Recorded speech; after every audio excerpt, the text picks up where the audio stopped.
ஆண்டவர் இயேசு கிறிஸ்துவிலும் அவரை ஈண்டெடுத்து நமக்கு கொடையாக கொடுத்த பனிமய தாயிலும் எனக்கு மிகவும் பிரியமானவர்களே, இன்று பனிமய மாதா திருவிழாவை திருச்சபையானது கொண்டாடி மகிழ்கின்றது.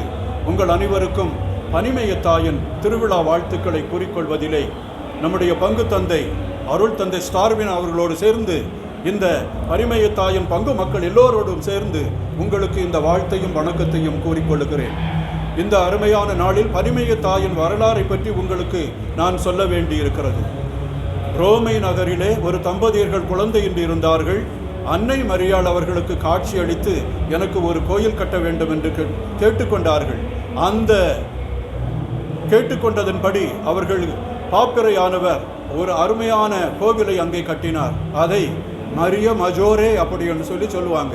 பேராலயம் அன்னை மரியாளுக்கு கட்டப்பட்டது. அந்த இடத்தில் பனி நிறைந்த இடமாக அது இருந்தது என்று சொல்வதனால அது பனிமய மாதா என்று அழைக்கப்படுகிறது. அந்த பெயரையே 422 ஆண்டுகளாக தங்களுடைய அருமையாகவும் பெருமையாகவும் சூடி அதை கொண்டாடி மகிழ்கின்றார்கள் இந்த பனிமய தாயின் பங்கு மக்கள், தூத்துக்குடியை சார்ந்தவர்கள். இதுதான் வரலாறு.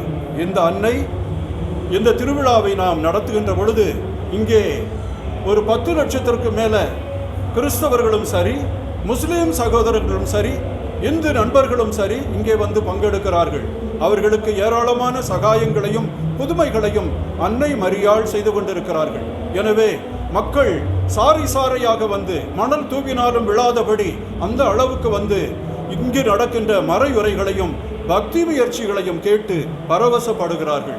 இந்த அருமையான நாளிலும் கூட நிறைய மக்கள் இங்கே வந்திருக்கிறார்கள். இதை நிறைய ஊடகங்கள் வெளிப்படுத்துகின்றன. அந்த ஊடகங்களில் பணி செய்கின்ற அனைவரையும் நான் வாழ்த்தி வணங்குகிறேன்.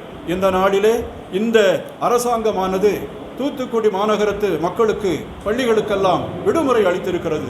அவர்களுக்கும் நன்றி செலுத்துகிறேன். இந்த மக்களை அன்போடு வழிநடத்துகின்ற பெரியவர்களையும் நல்லவர்களையும் வாழ்த்தி வணங்குகிறேன். பனிமய தாய் உங்கள் வீடுகளில் அமைதியையும் ஆசீர்வாதத்தையும் அன்பையும் நல்க வேண்டும் என்று வேண்டுகிறேன். எல்லாவித தீங்குகளும் நம்மை விட்டு அழிய வேண்டும். நம்மை பிடித்திருக்கின்ற சூனியங்கள், நம்மை பிடித்திருக்கின்ற பேய்களின் ஆற்றல்கள் எல்லாம் நீங்கி ஆண்டவரின் வல்லமையும் அவருடைய அருள் பேரும் நமக்கு கிடைக்க வேண்டும் என்று எப்பொழுதும் வேண்டி வருபவர்கள் தான் பனிமய தாய். இந்த தாய் நமக்கும் தாய், ஒவ்வொருவரின் தாய். ஒவ்வொரு குடும்பத்திலும் அவர்கள் ஆசீர் வழங்கி கொண்டே இருக்கிறார்கள். இயேசு செய்த முதல் புதுமை குடும்பத்தில் தான் நடந்தது.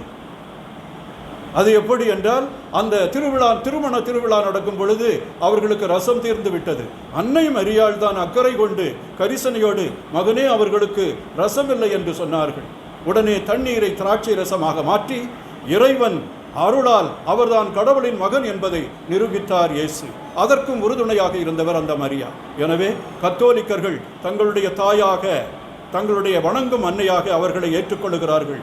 ஆனால் இவர்களுடைய விசுவாசம் இயேசுவை சுற்றித்தான் இருக்கிறது.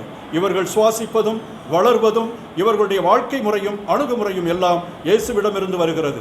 அவரிடமிருந்து கற்றுக்கொண்டவர் தான் அன்னை மரியா. எனவே இயேசுவுக்கு புகழ் சாற்றி அன்னை மரியாயை வணங்கி உங்களுக்கு எங்களுடைய ஆசிரை கூறி உங்களிடமிருந்து இடம் பெறுகிறேன். எல்லாம் வல்ல இறைவன், தந்தை, மகன், தூய ஆவியார் உங்கள் அனைவரையும் ஆசீர்வதிப்பாராக. நன்றி.